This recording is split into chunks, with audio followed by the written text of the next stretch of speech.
Hello, people of the internet watching videos that have to do with automobiles. Welcome to this, my 1974 RA21 Toyota Celica, which will soon be powered by a Toyota Tundra V8. If you're new and you'd like to get caught up on the last video where I worked on this thing, up above my head is dandruff. Today's mission, this is something I've been waiting to do for a while because I've been waiting on parts.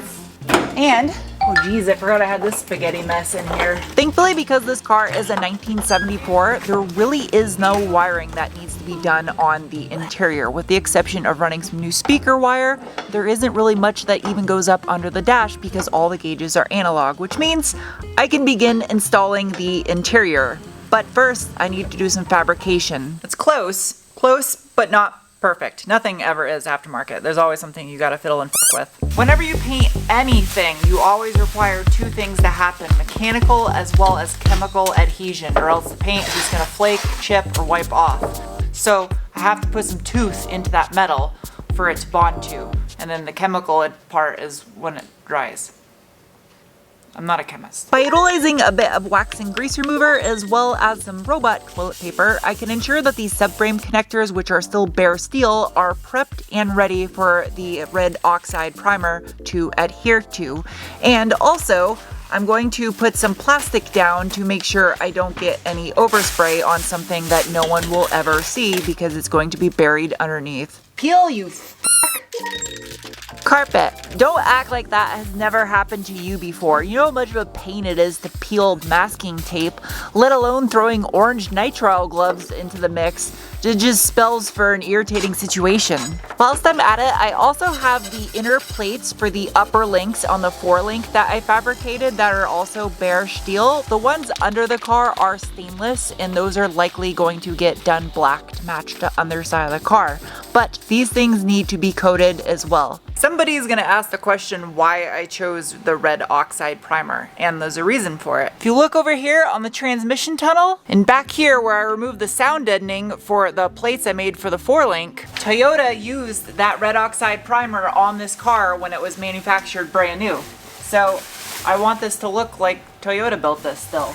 That is literally perfect. This is how Sarah dies. No! I think this is mostly just stuff for the Tundra engine. Parts. I really didn't want to have to do this, but such is life. I'm guessing there's two different variation in the seat mount locations on the RA chassis, and that's why this is different. Maybe the fastback is slightly off in this location. I'm not sure. This is gonna matter. Oh, that's perfect. Absolutely perfect. Well, at least I got that part dead right. If I don't cinch this down, then my measurements are not going to be accurate. I'm going to use this little pick to scratch the bottom of the surface. The captured nut won't let me. I mean, that's pretty sturdy just as is, so. My method of attack is a lot like how you should eat string cheese. Well, dairy-free string cheese for me because, well, I'm not going to tell you what happens when I eat dairy, but, well, at least the weld was pretty good quality. It's taken quite a bit to cut through it. Bit by bit, piece by piece, I just nibble away on the edge of the welds until I get to the center of them and hope that this bracket will eventually just come flying off and not hit the wall or stick to myself. I'm trying to do the least amount of damage to both this plate and the tab. So I'm going to use the spatula of doom, and this will probably be the best solution. Spatula of Doom was accidentally replaced with Spatula of Dumb. Apparently I didn't have this thing on right.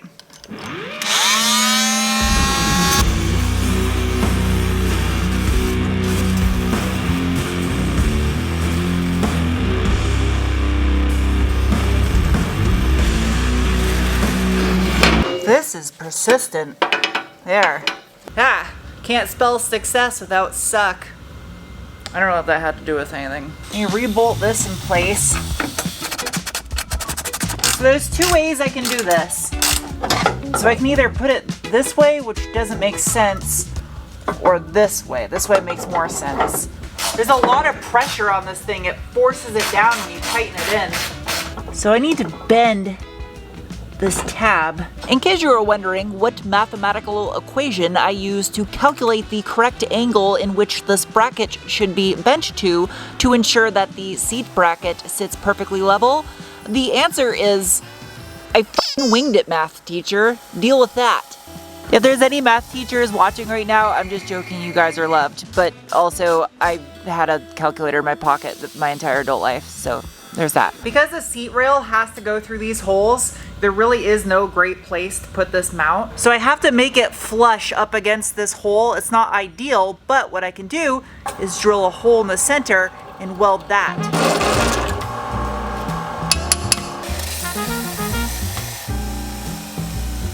Now that I've done it once, it's just rinse and repeat to tackle the other side of the car.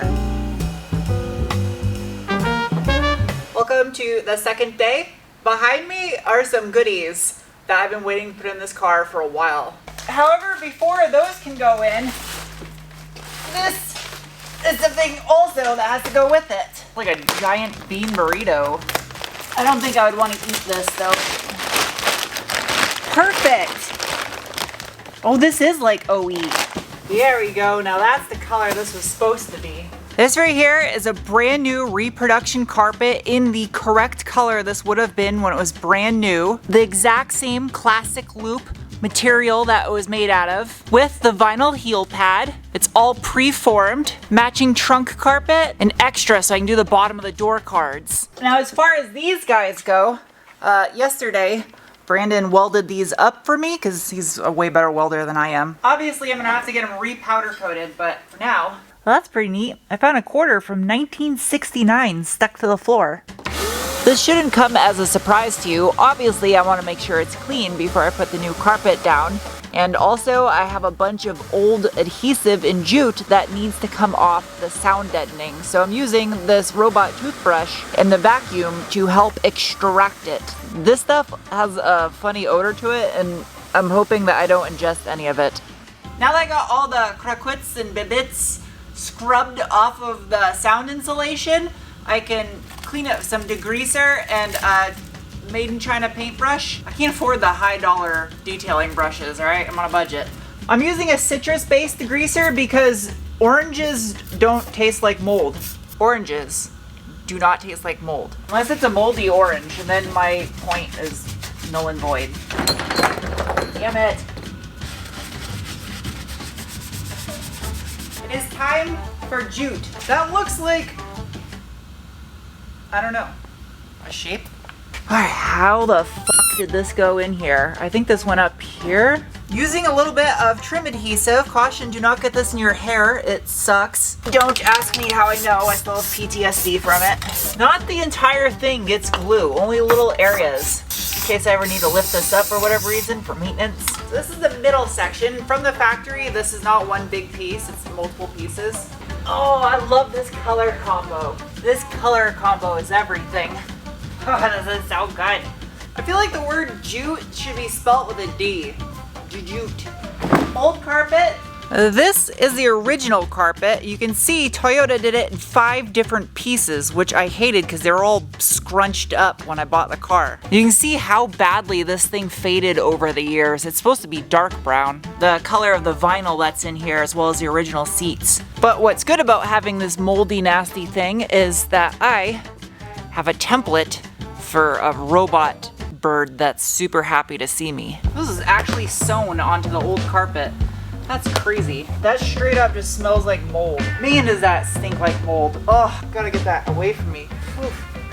I'm gonna do this differently because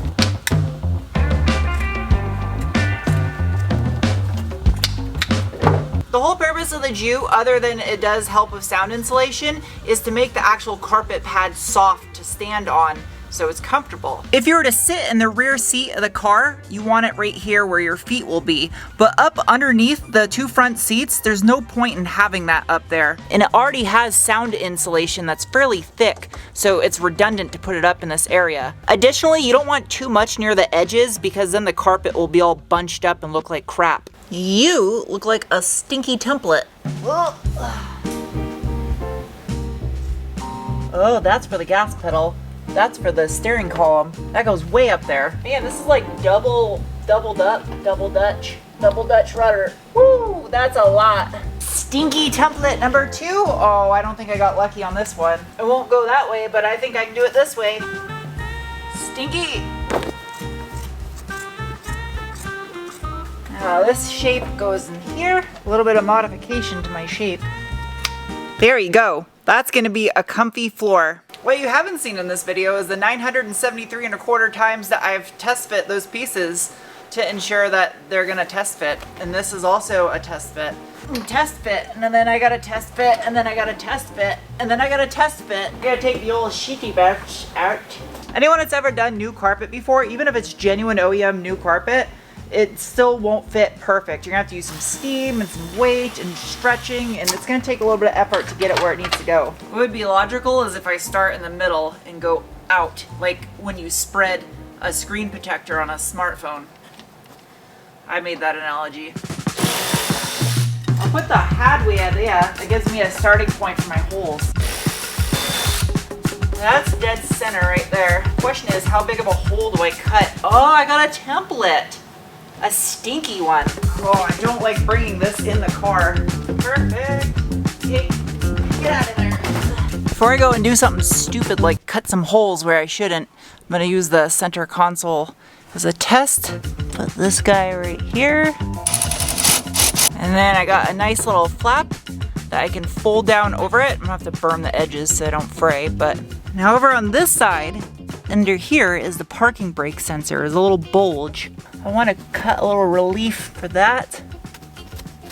The factory had a fairly large opening right there, and the bigger that opening is, the more you step on the carpet, the more of a chance you're gonna see it underneath the center console. So I made this the smallest possible opening, so there's no chances of that. Since this little bulge is pre-molded already, it's pretty self-explanatory where the hole has to be. Measure 0 times, cut once. Honestly, you can't even see the subframe connector. It just like kind of hides underneath the carpet.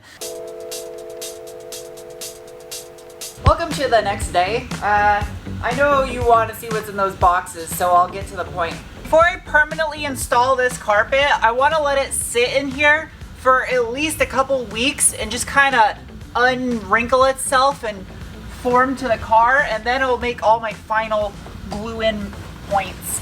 So this portion of the carpet right here has to go underneath the seat bracket, so that way the seam is under the seat and you don't see it. Make sure I get this exactly where I want it, right about here. Be right there. Alright, now for the boxes. Obviously you know what's in it because you can read. Sadly, the contents of these boxes were not sponsored. And I say sadly because this hurt. These were more money than I should be spending because it's more money than I make. Buy stuff like this. Oh man, these are nice. These are so nice. I bought an appropriately styled for the era of the car set of Recaro LXs. Man, these are so soft. This feels so nice.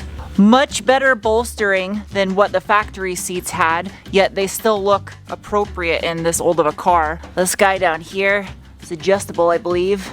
Yep. They look very close to the OE seat. It has a little mechanical hinge that's visible with the plastic cover. Now, if you're wondering why I did this instead of using the factory seats, one main reason. Two reasons. The main reason, though, is safety. I wanted a safer seat in that car. The original seat from '74 was just wobbly and shaky, and even if I had it reupholstered, it's just wore out, and I didn't want to risk having an unsafe seat in that thing. The other reason is bolstering, because it's got to pass a bolstering test.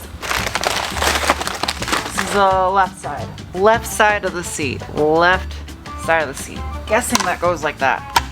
Just guessing.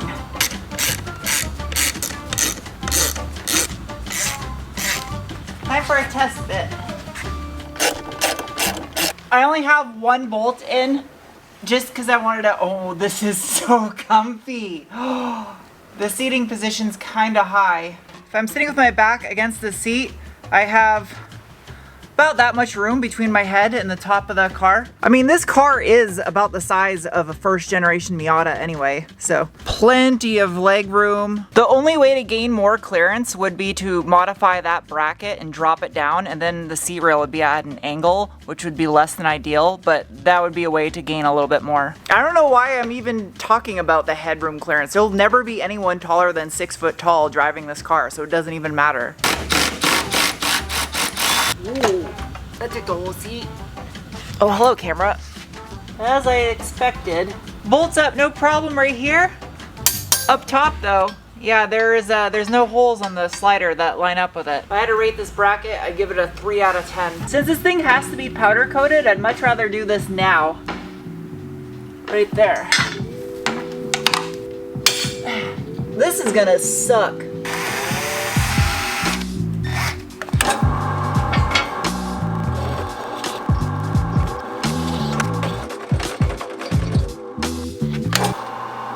That's not gonna work.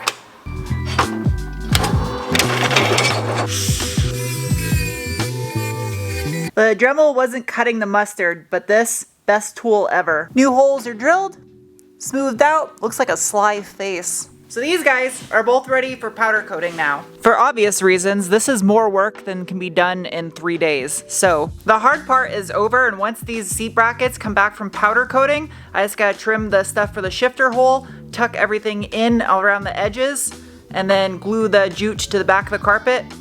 Carpet's done. If everything works out right, the next video I film on this car for you guys, I should hopefully have the headers fabricated so I can install them with the new engine and start making any accessory bracket mounts. And then I can bodywork and paint the engine bay, install that engine for the final time, and take care of the wiring. I'm getting close, but there's a lot of work left, so don't think this is a 1-2 bam, it's done kind of deal. And there's a sneak peek of one of 2 vehicles I'm reviewing this week, the Kona N-Line and the Nismo Z. Thank you guys for watching. I'll see you soon with another video. Bye.